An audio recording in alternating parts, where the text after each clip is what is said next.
नांदेड उत्तरचे शिवसेना शिंदे गटाचे आमदार बालाजी कल्याणकर यांच्या गाडीवर हल्ला करण्यात आलाय। एका लग्न सोहळ्यासाठी ते आले असताना त्यांच्या गाडीवर हल्ला करण्यात आला। अर्धापूर तालुक्यातील देगाव इथे एका विवाह सोहळ्यात सहभागी होण्यासाठी बालाजी कल्याणकर आले होते। गाडी लग्न मंडपाबाहेर लावून ते विवाह सोहळ्यात सामील झालेले होते। त्यावेळी काही तरुणांनी गाडीवर दगड घातलेले आहेत, त्यांच्या गाडीच्या काचा फोडण्यात आलेल्या आहेत। मराठा आंदोलकांनी कल्याणकर यांच्या गाडीवर हल्ला केल्याचा संशय आहे। अधिकची माहिती आपले प्रतिनिधी सतीश मोहिते यांच्याकडून घेऊया। सतीश, नेमकी काय माहिती आहे, आत्ता काय अपडेट आहेत या हल्ल्याबाबतचे? श्रुती, जसं व्हिज्युअलमध्ये दिसतंय त्याप्रमाणे एका लग्न सोहळ्यासाठी, पावडे परिवाराच्या लग्न सोहळ्यासाठी देगाव येथे शिंदे गटाचे आमदार बालाजी कल्याणकर हे गेले होते।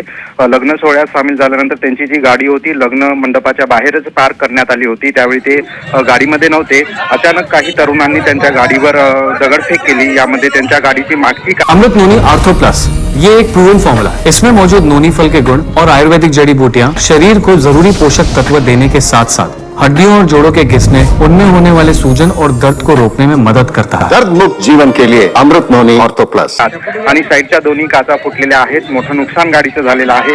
मात्र स्वतः ते बालाजी कल्याणकर किंवा त्यांचा वाहक ड्रायव्हर गाडीमध्ये नव्हतं, त्यामुळे कुणालाही यामध्ये दुखापत झालेली नाही। ही घटना घडल्यानंतर गावातील ज्येष्ठ मंडळींनी युवकांना समजावून सांगण्याचा प्रयत्न केला आणि त्यानंतर काही वेळाने बालाजी कल्याणकर आहेत ते गाडीमधून आपल्या रवाना झालेले आहेत। या घटनेमध्ये कुणालाही इजा झाली नसली तरी कुठेतरी मराठा आंदोलकांनी ही घटना केली का याबाबत चर्चा होत आहे। नक्कीच अपडेट्स घेऊन तुर्तास धन्यवाद तुम्ही दिलेल्या संपूर्ण माहितीसाठी।